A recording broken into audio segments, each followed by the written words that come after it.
ټي وي لخوا چې د تاریخي کردارونو کومه لړۍ پیل شوې ده د هغې په اول کې نن موږ د میرویس نیکه په حال باندې خبره کوو. حبیب الله هوتک په یو شعر کې د میرویس نیکه په هکله وایي لکه میرویس په ګورګینانو لوی عذاب جوړوم، لکه میرویس په ګورګینانو لوی عذاب جوړوم، ویده هوتک راویښومه انقلاب جوړوم. میرویس نیکه په کال 1483 کې په قندهار کې پیدا شوی. د پلار نوم یې شاه عالم خان و چې په خټه غلزی و او د خپلې قبیلې مشر او د پیشې په اعتبار تاجر. د میرویس نیکه د مور نامه نازو انا وه چې د سلطان ملخي لور وه. دا یوه ډېره عالمه، عابده، پاکدامنه او میلمه پالونکې میرمن وه. د میرویس نیکه د کورودانې نوم خانزادګۍ یا خانزادی و چې د سدوزیو د قبیلې د جعفر خان لور وه. میرویس نیکه خپل زلمیتوب د اولو ورځو څخه یو سنجیده او په قام او ملت مین زلمی و. میرویس خان هوتک محسوسوله چې د ده پتمن قام د بهرنیو واکمنو تر ولقې لاندې دانه وانه پروت دی. له دې کبله یې لا ډېر د وخته د ولس د خورو ورو لښکرو یووالي ته پام راګرځېدلی و. دا هغه موده ده چې د ایران صفوي بادشاهت په خواوشا منطقو د خپلې ناروا قبضې په لړ کې په کندهار هم وار په وار راختلی و. په دې ترڅ کې د ګورګین په مشرۍ کې د ایران د لوري نه په کندهار کې خپله باچایي جوړه کړې وه. میرویس خان د ډېر سوچ نه وروستو په قلاره قلاره ځان ګورګین ته نږدې کړ، خو د هغه باور یې ترلاسه نه کړه. ځکه نو ګورګین میرویس خان هوتک اصفهان ته ولېږلو او بادشاه شاه حسین ته جواب وکړ چې هلته یې له تورې تیر کړي او واپس چې ژوندی قندهار ته رانشي.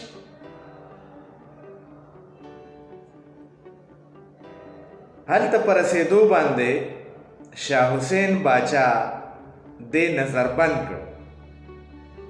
میرویس خان د خپل قید یا د نظربندۍ په وخت کې د درباري امیرانو اعتماد ترلاسه کړ چې دا د ده پوهه، قابلیت او سیاسي بصیرت او دغه شان یې ځان د شاه حسین باچا دربار ته ورسول. د دربار ټولو چارواکو سره یې راشه درشه جوړ کړل تر دې چې د حج د مبارک سفر د تللو اراده یې څرګنده کړه او شاه حسین صفوي اجازت ورکړه. د حج کولو نه وروستو میرویس خان د عربو لویو عالمانو سره ولیدل او د ګورګین د جبر او ستم په ضد یې د وسلوال پاڅون او مبارزې په اړه د هغو نه فتوا واخیسته. له دغه فتوې یې اصفهان کې درباریان هم خبر کړل. د میرویس نیکه په وړاندې یو خاص مقصد و او هغه دا چې د پښتون قام دپاره خپلواک او آزاد ریاست قایم کړي. له ډېرو غرضو پرځو نه پس هغه په خپل مقصد کې کامیاب شو او د دې دپاره میرویس نیکه څنګه چې تاسو واورېدل د حج سعادت هم حاصل کړ او د هلته نه یې فتوا هم حاصله کړه. خو په دغه موده کې د صفوي بادشاه لخوا میرویس نیکه تسو خطونه او هدایات هم د ګورګین په نامه ورکړل شو. یعنی دی چې واپس د حج د مبارک سفر نه راځي، واپس صفوي دربار ته حاضریږي، نو د هلته نه د ګورګین په نامه باندې هغې خطونه ورکوي چې په هغې کې دا څو نکتې ډېرې اهمې دي. د دې نه به د میرویس نیکه د سیاسي تدبر او پوهې اندازه په اسانه ولګي.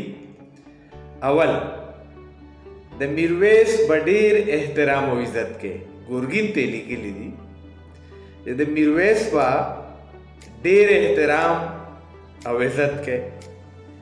دویم، د میرویس د مشورې نه بغیر به یو کار نه کوي. دریم، میرویس به د ګورګین په چارو نظر ساتي. څلورم، میرویس ته به پخوانی دولت، رتبه او منصب ورسپاري. یعنې کله چې د ځان ګورګین ته نږدې کوو، نو په دغه وخت کې دی په خپله د خپلې قبیلې او د پښتانه د نورو ولسونو پیاوړی مشر و چې د ګورګین په نظر کې دغه لکه د ازغي غړېده. نو د صفوي دربار په دې قانع کړی و چې زه هلته عام سړی نه یم چې ګورګین زما په کار او کردار باندې شک کوي. نو دا نکته په دې بنیاد باندې په دغه تحریر کې راوړل شوې ده چې میرویس ته به پخوانی رتبه، دولت او منصب ورسپاري. پنځم، باچا میرویس ته به په درنه سترګه ګوري، ځکه میرویس یو دانا، پوهه او هوښیار سړی دی، د ده مشوره به مقدمه ګڼي. شپږم، تر دې چې د صفوي دربار دوه اهم عمرا اعتماد الدوله او دیوان بیګي پټ په پټه د یو بل خپې وهلې، مګر د دواړو د میرویس نیکه د اوچت ذهانت، قابلیت او پوهې منونکي وو او دواړو ورته د ګورګین په نامه هدایات ورکړي وو، تر دې چې اعتماد الدوله ورته یو مهر شوی سند هم ورکړی وو.